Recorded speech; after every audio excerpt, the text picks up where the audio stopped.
Good morning students. आज के इस वीडियो में हम डिहाइड्रेशन ऑफ अल्कोहल या अल्कोहल के निर्जलीकरण की स्टडी करेंगे। स्टूडेंट्स, ये टॉपिक काफ़ी इम्पोर्टेंट है और एग्जाम में पूछा जाता है, इसलिए आप इस टॉपिक की स्टडी ध्यानपूर्वक करें। तो स्टूडेंट्स, सबसे पहला क्वेश्चन आता है कि डिहाइड्रेशन क्या होता है।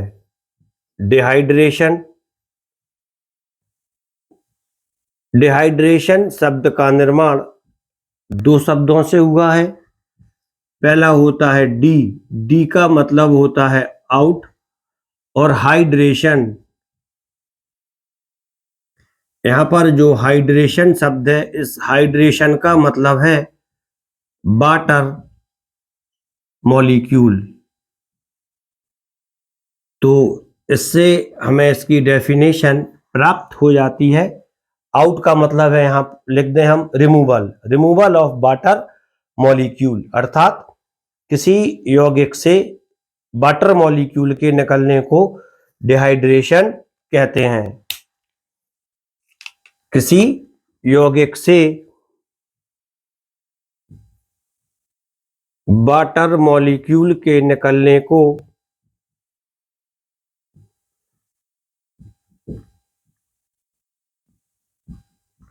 इसको शॉर्ट में लिख रहे हैं, किसी यौगिक से वाटर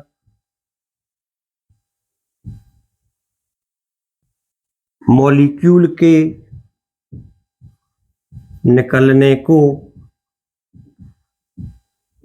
डिहाइड्रेशन कहते हैं। इसके बाद क्वेश्चन आता है कि डिहाइड्रेशन कैसे होता है। तो इसका सरल आंसर है कि डिहाइड्रेशन मुख्यतः डिहाइड्रेटिंग एजेंट या निर्जलीकारक पदार्थ के द्वारा होता है। डिहाइड्रेटिंग एजेंट के द्वारा होता है। डिहाइड्रेटिंग एजेंट कॉन्सेंट्रेट H2SO4 प्रमुख dehydrating agent, concentrated H2SO4 sulphuric acid या किंग ऑफ केमिकल भी इसे कहते हैं। इसके द्वारा होता है। Al2O3 एल्यूमिना के द्वारा होता है, और H3PO4 ऑर्थोफॉस्फोरिक एसिड के द्वारा होता है। स्टूडेंट्स, ये डिहाइड्रेशन की एक सिंपल इंट्रोडक्शन थी। अब इसके बाद क्वेश्चन आता है कि अल्कोहल का डिहाइड्रेशन कैसे होता है और इसके डिहाइड्रेशन के फलस्वरूप क्या बनता है। तो इसका आंसर है अल्कोहल, इसे हम लिखते हैं ROH के द्वारा। ROH एक अल्कोहल है। इस अल्कोहल का डिहाइड्रेशन हम किसी भी डिहाइड्रेटिंग एजेंट के द्वारा करा सकते हैं, जैसे कॉन्सेंट्रेटेड H2SO4 इसके द्वारा करा सकते हैं, एल्यूमिना के द्वारा करा सकते हैं, Al2O3 के द्वारा करा सकते हैं, H3PO4 के द्वारा करा सकते हैं। और जो अल्कोहल होता है, अल्कोहल का निर्जलीकरण दो प्रकार से होता है, या अल्कोहल के निर्जलीकरण से दो उत्पाद बनते हैं। पहला होता है अल्कोहल के निर्जलीकरण से अल्कोहल का बनना, और अल्कोहल नहीं, ये तो वही लिख दिया, पर जो रिएक्टेंट है वही लिखा गया था। अल्कोहल के निर्जलीकरण से एल्कीन का बनना, और दूसरा होता है अल्कोहल के निर्जलीकरण से ईथर का बनना, अर्थात अल्कोहल के निर्जलीकरण से एल्कीन भी प्राप्त होती है और ईथर भी प्राप्त होता है। अब तक आप लोग एल्कीन तक ही यहाँ पर सीमित थे, लेकिन वास्तव में अल्कोहल के निर्जलीकरण से एल्कीन और ईथर दोनों बनते हैं। अल्कोहल से एल्कीन का बनना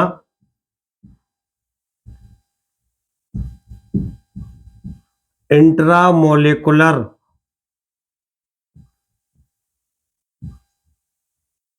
रिएक्शन के द्वारा होता है। इसमें जो रिएक्शन होती है एक ही मॉलिक्यूल के अंदर होती है, इंट्रा मॉलिक्यूलर रिएक्शन के द्वारा होती है। और ईथर का बनना इंटरमोलेकुलर रिएक्शन के द्वारा होता है या होती है। अब क्वेश्चन आता है इंटरमोलेकुलर रिएक्शन और इंट्रामोलेकुलर रिएक्शन। इसमें एक ही अणु के अंदर अभिक्रिया होगी, अणु या मॉलिक्यूल। इसमें एक ही मॉलिक्यूल के अंदर रिएक्शन होती है और इसमें दो मॉलिक्यूल लेते हैं। इंट्रामोलेकुलर में दो मॉलिक्यूल लेते हैं। अब थोड़ा इसकी हम डिटेल स्टडी करेंगे, इसकी हम थोड़ी रिएक्शन भी देखेंगे कि रिएक्शन कैसे होती है। तो सबसे पहले हम इसके लिए एक अल्कोहल लेते हैं। अल्कोहल लिया हमने CH3 CH2OH, एथाइल अल्कोहल।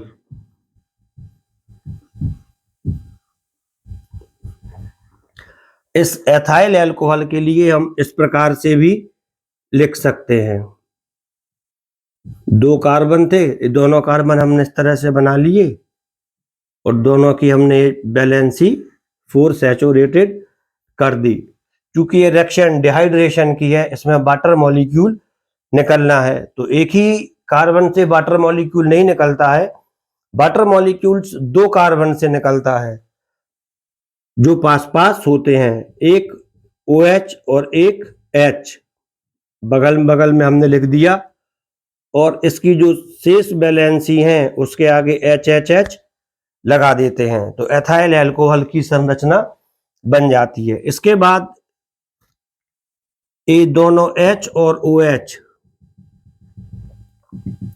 हमें ये वाटर मॉलिक्यूल निकालना है और ये वाटर मॉलिक्यूल किसी डिहाइड्रेटिंग एजेंट की उपस्थिति में ही निकलता है। तो यहाँ पर हम डिहाइड्रेटिंग एजेंट लिख देते हैं Al2O3। इनके लिए एक डेफिनेट टेम्परेचर भी होता है, यहाँ पर हम लिख देते हैं गर्म करने पर। तो जो कार्बन की दो वैलेंसी इसमें खाली हो जाती हैं, ये दोनों वैलेंसी अलग अलग कार्बन की वैलेंसी हैं, ये दो वैलेंसी एक जब ये खाली हो जाती हैं तो ये दोनों वैलेंसी आपस में जुड़ जाती हैं और एक डबल बॉन्ड बना देती हैं, जिससे जो प्रोडक्ट होता है उसमें C double bond C H और C जिस प्रकार का जी प्रोडक्ट बन जाता है जो कि एल्कीन होता है, जो कि एल्कीन है। यदि इसका हम नाम लिख लें तब ये होता है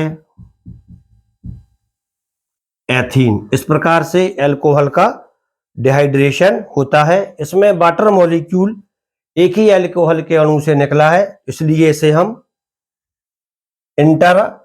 इंटरमोलेकुलर रिएक्शन कहते हैं। और यदि अब हम अल्कोहल के दो मॉलिक्यूल ले लें, दो मॉलिक्यूल्स मतलब इंटरमोलेकुलर जे था अपना एक ही मॉलिक्यूल में, इंट्रामोलेकुलर, अब दूसरा वाला है इंटरमोलेकुलर। थोड़ा ध्यान रखें, इसमें कंफ्यूजन नहीं आना चाहिए, वर्ड ऊपर नीचे कई बार हो जाते हैं इसमें बोलते समय। इसको आप लिखें CH3 CH2OH plus HO CH2CH3, ये एल्कोहल के 2 मॉलिक्यूल्स हम ले लेते हैं। इससे अब ये वाटर मॉलिक्यूल निकालेंगे, इससे बाहर निकल जाता है इससे। और इसके लिए भी हमें किसी न किसी डिहाइड्रेटिंग एजेंट की आवश्यकता होती है। माना ये डिहाइड्रेटिंग एजेंट अब हमने यहाँ पे लिख दिया कॉन्सनट्रेटेड H2SO4, और इसको हमें हीट करना पड़ता है। तब इसमें 2 मॉलिक्यूल से वाटर मॉलिक्यूल निकल रहा है, तो जो प्रोडक्ट बनता है वह ईथर होता है, CH3 CH2O CH2 और CH3, इससे ईथर बनता है। अधिक ताप पर एल्कीन बनता है, कम ताप पर ईथर बनता है। तो अभी आपने एल्कोहल का निर्जलीकरण कैसे होता है इसकी स्टडी कर ली है। अब इसमें एक क्वेश्चन और आता है कि एल्कोहल 3 प्रकार के होते हैं जो मोनोहाइड्रिक एल्कोहल है, तो क्या इनका प्रोडक्ट भी सेम होता है? तो इसका आंसर है हाँ। यदि हम मोनोहाइड्रिक एल्कोहल में, आप इसका स्क्रीनशॉट ले लें और इसमें शेयर कर लें, यदि हम कोई भी मोनोहाइड्रिक एल्कोहल लें, चाहे वो 1 डिग्री हो, चाहे 2 डिग्री हो या 3 डिग्री हो, ये तीनों एल्कीन बनाते हैं।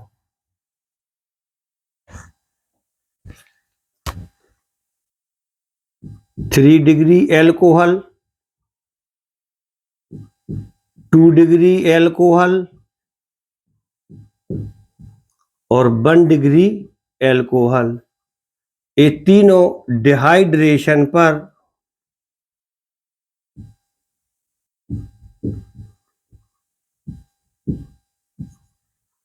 एल्कीन बनाते हैं।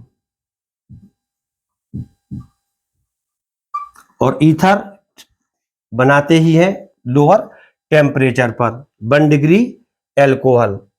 तो स्टूडेंट्स, अभी आपने एक 1 डिग्री एल्कोहल से ये एल्कीन कैसे बनती है इसकी स्टडी कर ली है। अब हम थोड़ा एक दूसरा एग्जाम्पल लेते हैं 2 डिग्री एल्कोहल के लिए। तो 2 डिग्री एल्कोहल क्या होते हैं? जिसमें OH 2 डिग्री कार्बन से अटैच रहता है या जुड़ा रहता है। तो हम एक 2 डिग्री कार्बन बनाते हैं इस तरह से। ये 2 डिग्री कार्बन, यहाँ पर H, यहाँ पर लगा दिया OH, ये 2 डिग्री कार्बन है। और यदि इसके बाद हम 3 डिग्री एल्कोहल बनाए, तब उसके लिए हमें 3 डिग्री कार्बन चाहिए होता है। और 3 डिग्री कार्बन वो एटम होता है जिसमें या जो 3 CH से या 3 कार्बन परमाणु से जुड़ा होता है। तो इसी को हम 3 डिग्री में कन्वर्ट कर देते हैं, CH3C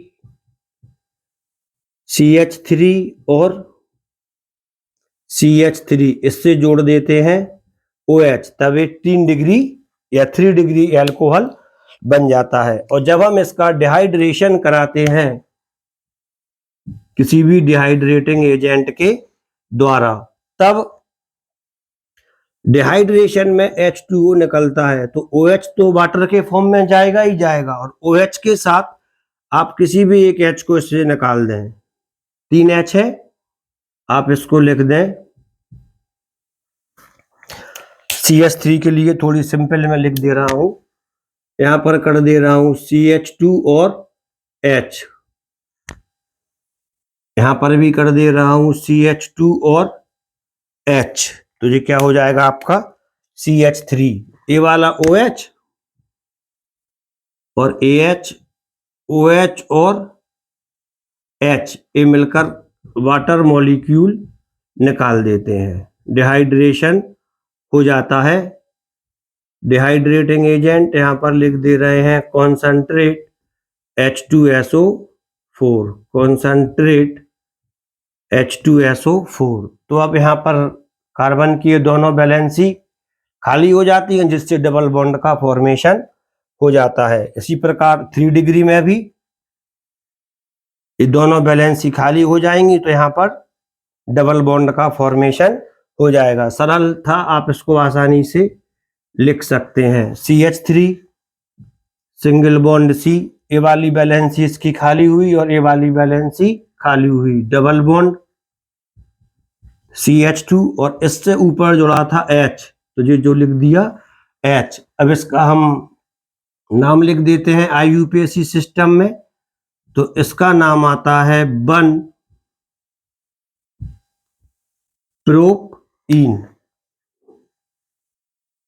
1-प्रोपीन। अब आप इस वाले कंपाउंड को देखें,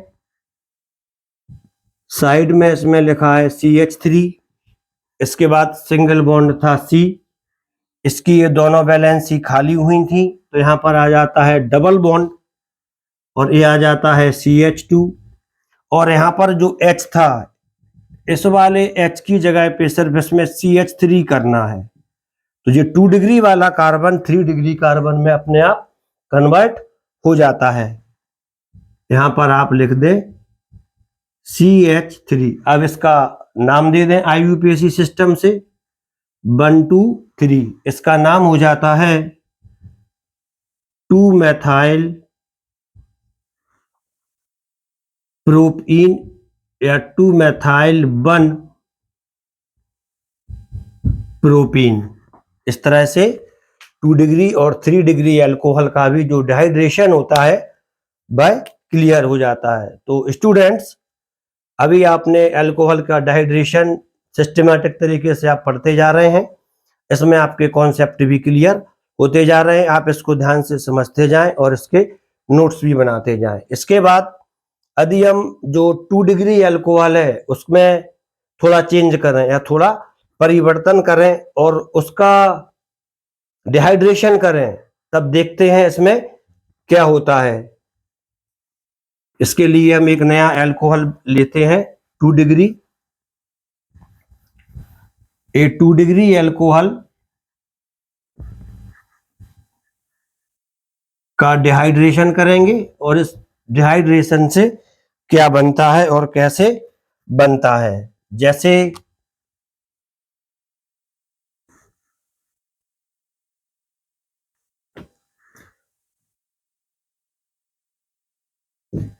CH3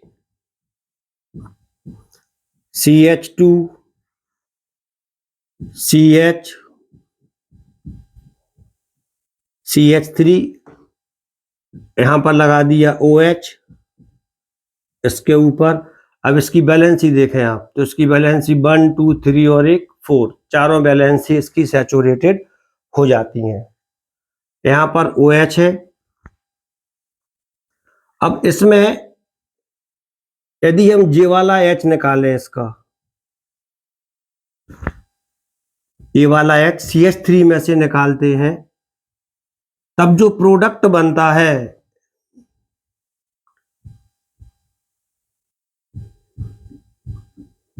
वह कौन सा रहेगा। पहली बार में हमने इसका ये वाला H निकाला, तो जो प्रोडक्ट बनता है वह बनता है CH3 single bond CH2 single bond CH, ए वाली बैलेंसी और इसकी एक बैलेंसी खाली हो जाएगी और यहाँ पे डबल बॉन्ड बन जाता है CH2। इसका नाम हो जाता है IUPAC सिस्टम में 1-ब्यूटीन। और यदि अब हम ए वाला H निकालें, तब जो प्रोडक्ट बनता है वो प्रोडक्ट बनता है इस वाले H के निकालने पर CH3, ए वाला H और ए वाला OH माइनस H2O, यहां पर भी नीचे लिख दें माइनस H2O। ए वाला H और OH CH3 सिंगल बॉन्ड, अब CH हो जाएगा क्योंकि एक H इसमें से निकल गया है, double bond CH single bond CH 3 हो जाता है। और इसका जो आईयूपेक सिस्टम में नाम होता है वह होता है 2-ब्यूटीन।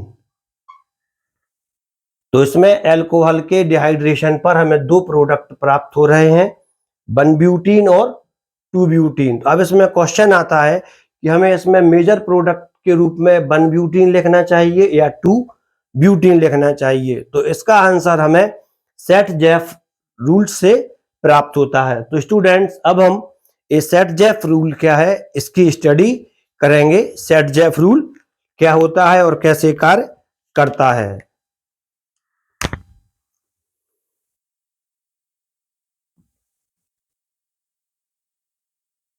सेट-जेफ नियम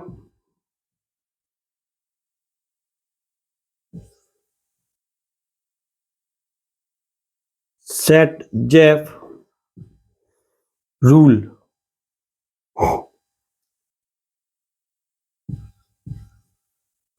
सेट-जेफ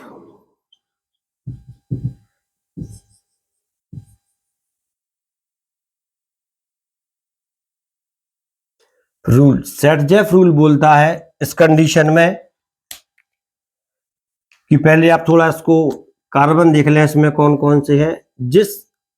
अभी इसको आप अलग कर दें यहां से, जिससे OH जुड़ा है ये वाला कार्बन कहलाता है एल्फा, और एल्फा कार्बन से जुड़े जो एक कार्बन है ये कहलाते हैं बीटा। ये दोनों कार्बन क्या कहलाते हैं? बीटा।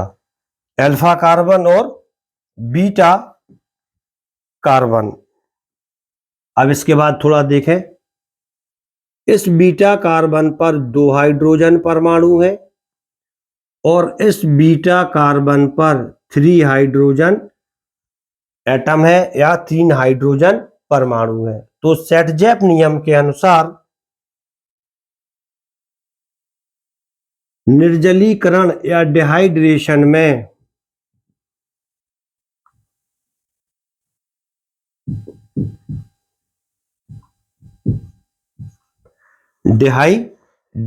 में जिस बीटा कार्बन पर, डिहाइड्रेशन का मतलब है डिहाइड्रेशन की प्रक्रिया में, जिस बीटा कार्बन पर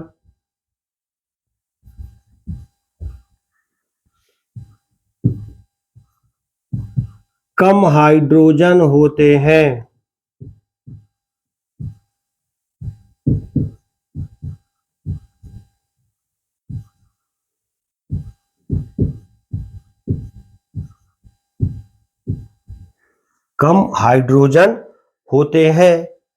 वह का उस कार्बन परमाणु से हाइड्रोजन परमाणु निकलता है। अर्थात जिस बीटा कार्बन पर कम हाइड्रोजन है वह जल के बनने के लिए अपना हाइड्रोजन परमाणु देता है। तो जैसे यहाँ पर 2 हाइड्रोजन है, यहाँ पर 3 हाइड्रोजन है, तब सेट-जेफ के नियम के अनुसार ये वाला कार्बन जिसके ऊपर 2 हाइड्रोजन है जल बनने के लिए अपना हाइड्रोजन परमाणु दे देता है या डोनेट कर देता है। वह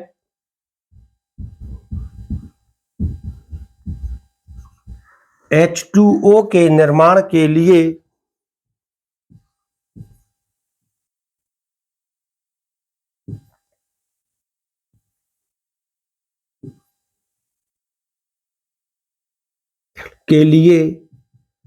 अपना हाइड्रोजन परमाणु देता है।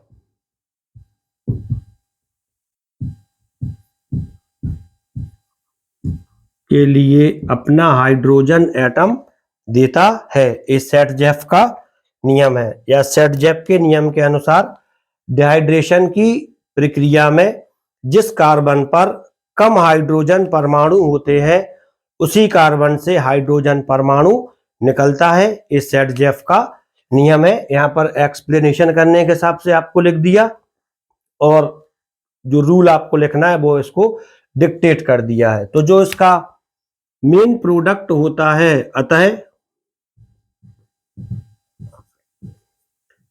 इस रिएक्शन में जो ऊपर लिखी है में मेन प्रोडक्ट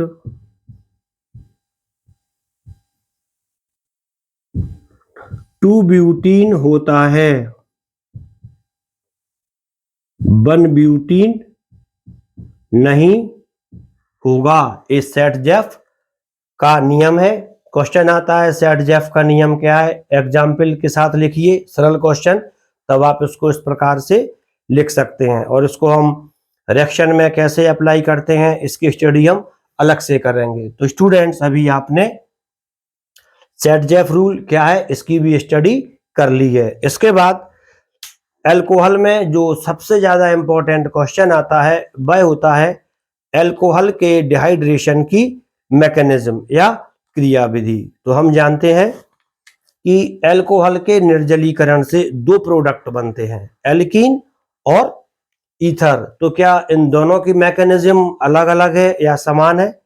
तो इसका आंसर है कि रिएक्टेंट तो उसका समान ही है, डिहाइड्रेटिंग एजेंट भी समान है, तो इसकी मैकेनिज्म में कुछ स्टेप कॉमन होते हैं। और जो अल्कोहल के जो एल्कीन के फॉर्मेशन में है और ईथर के फॉर्मेशन में भी है।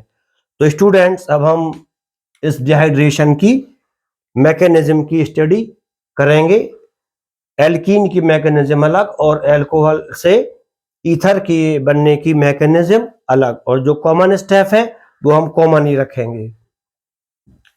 तो अब हम मैकेनिज्म या क्रियाविधि की स्टडी करेंगे। ये मैकेनिज्म मैं आपको सरल लैंग्वेज में बता रहा हूँ, सिंपल लैंग्वेज में बता रहा हूँ, जो आपको आसानी से याद हो जाएगी। तो स्टूडेंट अब हम mechanism of dehydration of alcohol, इसकी जो मैकेनिज्म है या क्रियाविधि है इसकी स्टडी करेंगे। सबसे पहले अल्कोहल की जो मैकेनिज्म है, एल्कीन, फॉर्मेशन ऑफ एल्कीन, इसकी स्टडी करेंगे। Mechanism formation of ENE।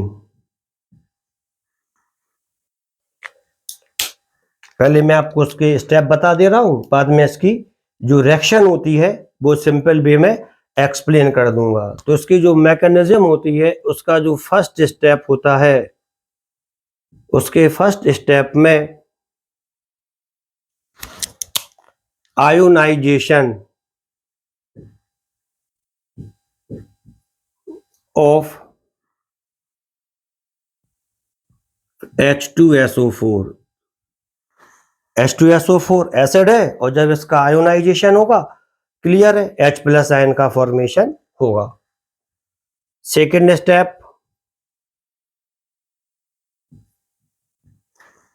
Step में फॉर्मेशन ऑफ प्रोटोनेटेड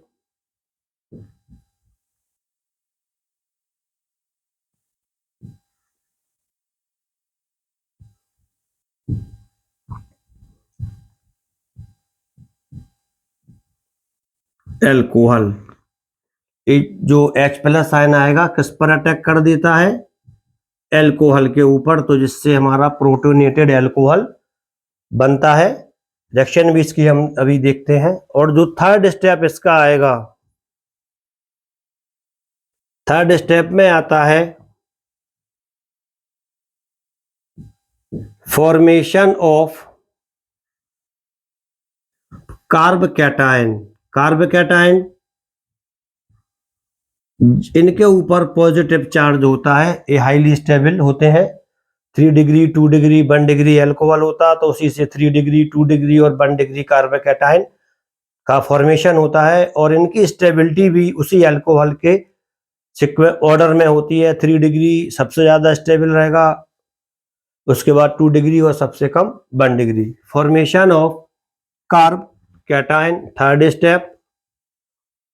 और जो फोर्थ स्टेप होता है वह होता है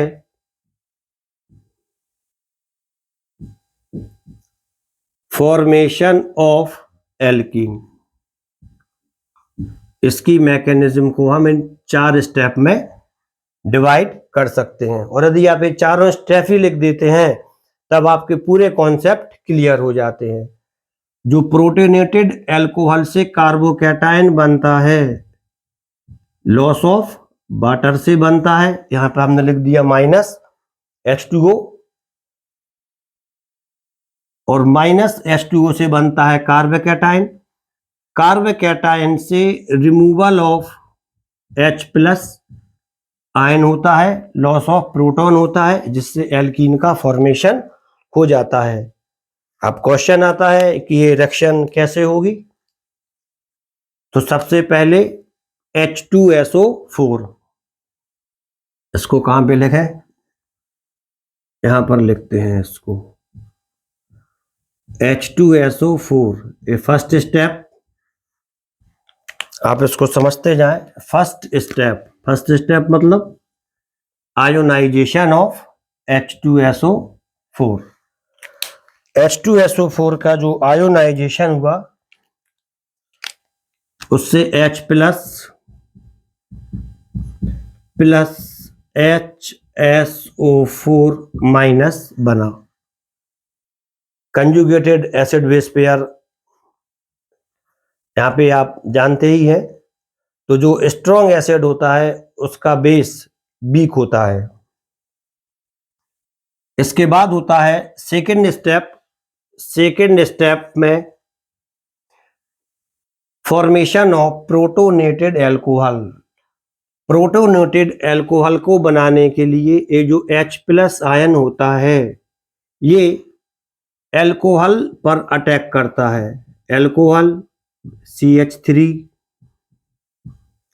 CH2OH, इस ऑक्सीजन के पास 2 लोन पेयर ऑफ इलेक्ट्रॉन होते हैं। तो अब आप यहाँ पर थोड़ा सा मैकेनिज्म, जनरल मैकेनिज्म है उसमें ध्यान दें। H+ इलेक्ट्रोफाइल है, electron rich centre oxygen atom है, ये इस पर अटैक कर देता है या इसके पास इससे रिएक्शन करता है, और रिएक्शन करने के बाद ये इस ऑक्सीजन एटम से एक सिंगल बॉन्ड के द्वारा जुड़ जाता है, जिसमें ऑक्सीजन एटम ये दोनों इलेक्ट्रॉन देकर बॉन्ड फॉर्मेशन करता है। तो जो प्रोडक्ट बनता है CH3 CH2OH, चूंकि ऑक्सीजन ने दोनों इलेक्ट्रॉन दिए हैं बॉन्ड फॉर्मेशन में, तो इसके ऊपर पॉजिटिव चार्ज आ जाता है। इसके बाद ये आ जाता है H। अब इस अल्कोहल में एक प्रोटॉन H+ ऐड हो गया है, तो ये और पॉजिटिव चार्ज भी ऑक्सीजन एटम पर आ गया है। इसके लिए हम क्या बोलते हैं, प्रोटोनेटेड अल्कोहल। ये कहलाता है प्रोटोनेटेड अल्कोहल। ये इसका सेकंड स्टेप था। फर्स्ट स्टेप और ये था अपना second step, formation of protonated alcohol. इसके बाद है इसका थर्ड स्टेप। तो जो प्रोटोनेटेड अल्कोहल था इसको लिख लें CH3 CH2OH, positive charge, A lone pair of electron, और यहां पर H। इससे कार्बोकैटायन का फॉर्मेशन होता है। क्वेश्चन आता है कैसे होता है कार्बोकैटायन का formation. Cation positively charge species होते हैं, और इसके पास ए पॉजिटिव चार्ज इसके पास है, तो ये पॉजिटिव चार्ज इस वाले कार्बन के इलेक्ट्रॉन ले लेता है।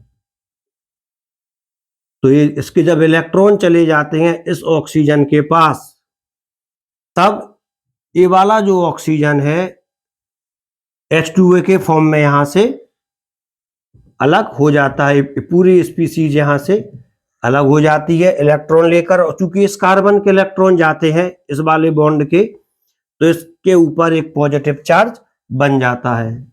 CH3 CH2+ और plus H2O।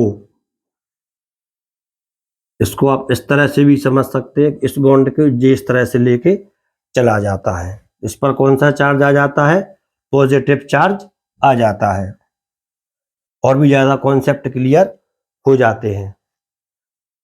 Third step, carb cation. ये बन गया अपना कार्ब कैटायन थर्ड। इसके बाद जो फोर्थ स्टेप होता है, फोर्थ स्टेप है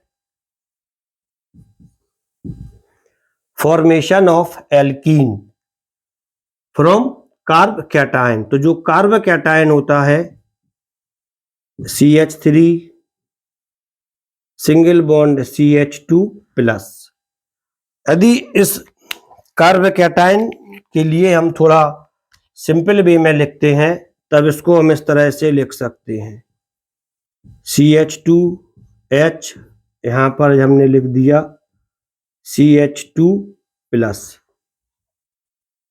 यदि हम इस वाले H को H प्लस के फॉर्म में बाहर निकालें, या इसको हम बाहर निकालना चाहें, तब इसको बाहर निकालने के लिए हमें इसके एक वीक बेस की जरूरत होती है। और इस रिएक्शन में जो वीक बेस बनता है ये HSO4 होता है। यहाँ पर H2SO4 कैटालिस्ट का भी कार्य करता है। तो इस वीक बेस की प्रेजेंस में HSO4 माइनस ए हाइड्रोजन एटम CH3 का ए वाला हाइड्रोजन अपने दोनों इलेक्ट्रॉन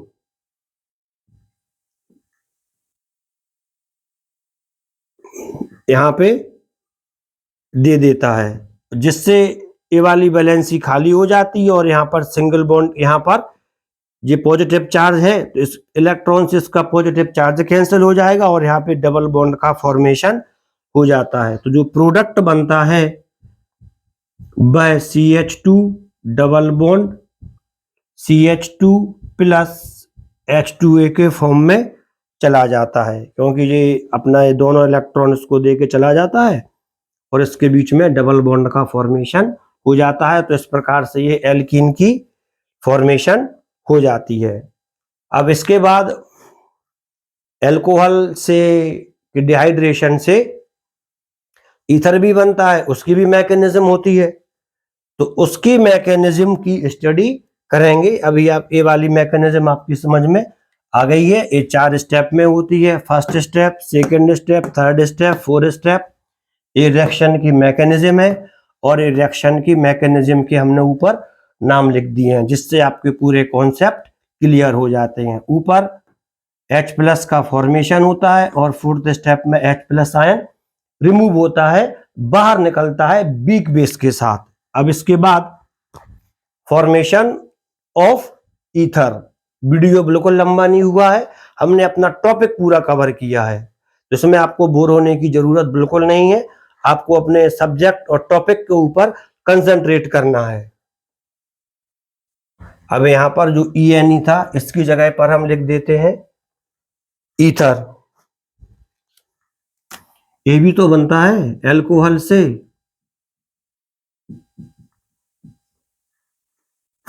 तो अब इसमें क्वेश्चन आता है कि मैकेनिज्म में कोई पोर्शन कॉमन है, तो इसका आंसर है हाँ, इसके जो 3 स्टेप होते हैं वो कॉमन होते हैं। 3 स्टेप मतलब फॉर्मेशन ऑफ कार्ब कैटायन तक, तो ये दोबारा लिखने की जरूरत नहीं है, मैकेनिज्म एज इट इज होती है। ये लिख दिया फर्स्ट, सेकेंड और थर्ड स्टेप। क्लियर हो गया। इसके बाद ये आपके थर्ड स्टेप क्लियर हैं। इस फोर्थ स्टेप के लिए भी यहां से रफ कर देते हैं, क्योंकि यहाँ पे एल्कीन बन रहा था, इसकी जरूरत नहीं है। जो फोर्थ स्टेप होता है यहीं से शुरू कर दे रहे हैं। फोर्थ स्टेप में होता है formation of oxonium ion. Oxonium ion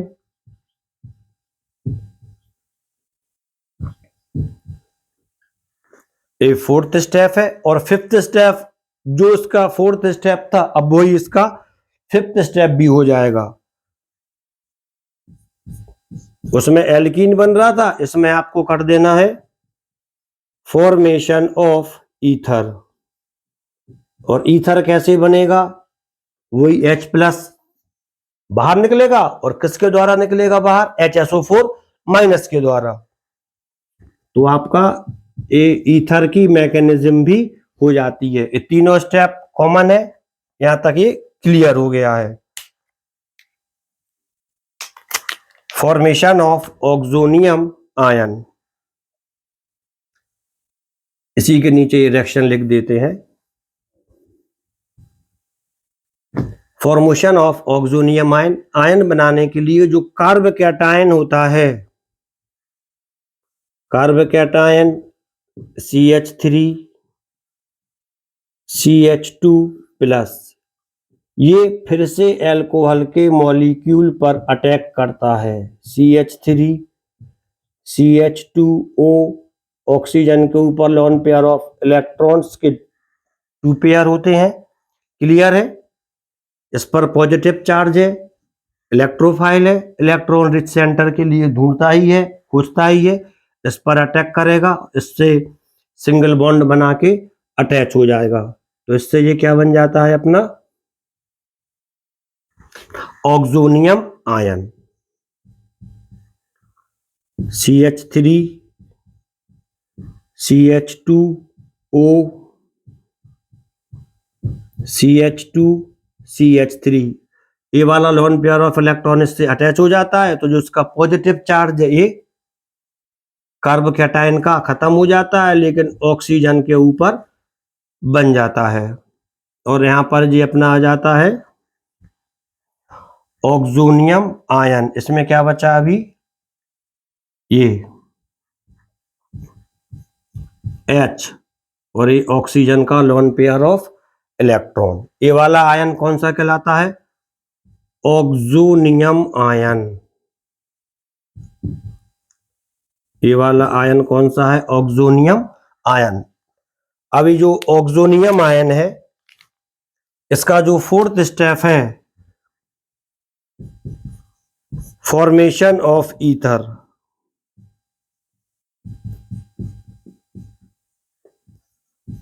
formation of ether, यहां तक आपको दिख रहा है। हम लोग टेक्निकली ज्यादा स्ट्रांग नहीं है। Formation of ether,